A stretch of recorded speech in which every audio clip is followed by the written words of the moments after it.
Welcome to the hottest movie review on the internet today, the A-List Review.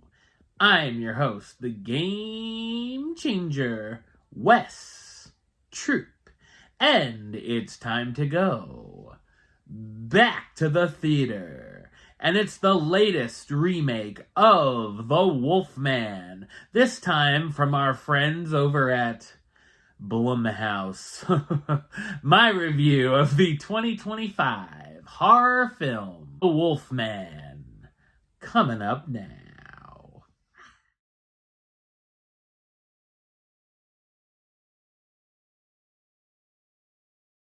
A family at a remote farmhouse is attacked by an unseen animal, but as the night stretches on, the father begins to transform into something unrecognizable. So what did I think of Wolfman? I thought it's a passable psychological body horror film. It acts as a reboot to the 1941 Universal Monsters entry, The Wolfman. The film is directed by Leigh Whannell, who's also known for directing Insidious Chapter 3, Upgrade, and 2020's The Invisible Man. I was a bit worried what the creature effects were going to look like after seeing the one-night-only photo op of the character at Universal's Halloween Horror Nights that went over like a lead balloon.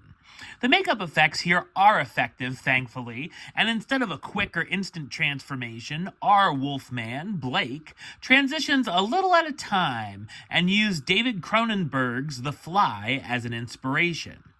I will say I would have liked to have seen a little more hair on the creature.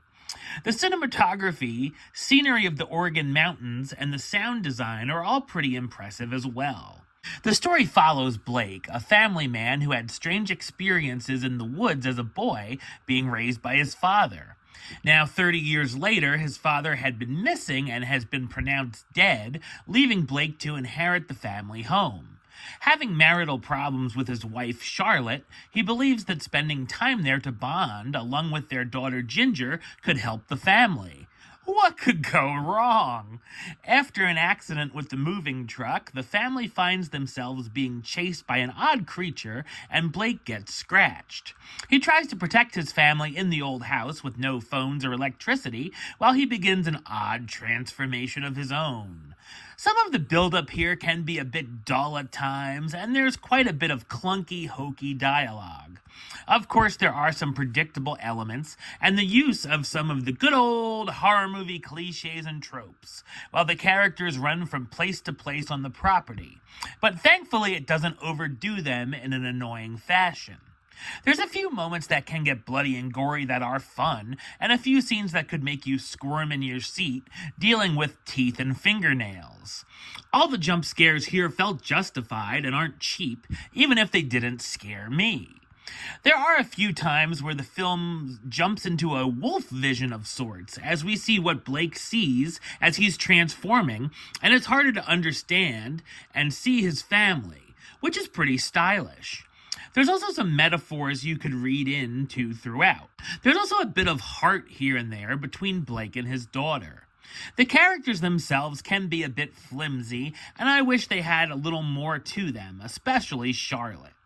The cast stars Christopher Abbott as Blake Lovell, the writer who's currently between jobs and stay-at-home dad who begins going through a strange transformation when going back to his childhood home, Julia Garner as Charlotte Lovell, Blake's workaholic journalist wife he's starting to feel distant from, and Matilda Firth as Ginger Lovell, their daughter who has a closer bond with Blake than Charlotte.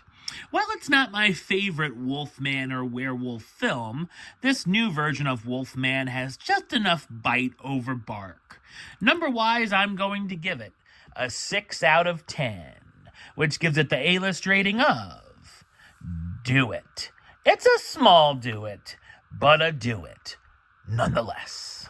Alright, well that's the show. I'll be back with another review very soon. But until then, don't forget to like, comment, and subscribe right here on YouTube. YouTube.com/WestsideOf515 Like the show on Facebook, facebook.com/WestTroopAlist. And of course, you can follow me on the Instagram and Letterboxd at West A-List. Until next time, Troop out.